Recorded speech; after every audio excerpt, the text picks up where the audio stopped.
हाय, नमस्कार मित्रांनो. आज तुम्हाला बाफळीच्या शेंगांची भाजी कशी केली जाते ते दाखवणार आहे. तर बघू शकता या बाफळीच्या शेंगा आहेत. त्याच्यामधले हे दाणे काढून टाकायचे. सगळ्या चांगल्या प्रकारे साफ करून घ्यायच्या आणि त्याचे लहान-लहान तुकडे करायचे. लहान-लहान तुकडे केल्याने थोडीशी भाजी मस्त वाटते.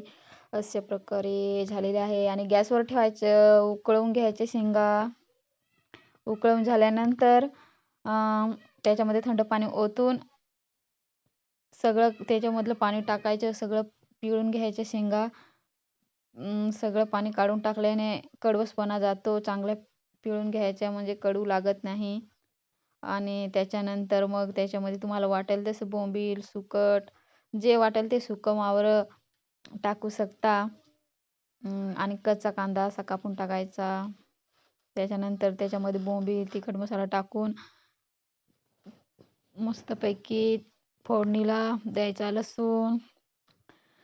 लसूण झालेला आहे करपून. आता टाकायची भाजी फोडणीला. अशा प्रकारे भाजी झालेली आहे.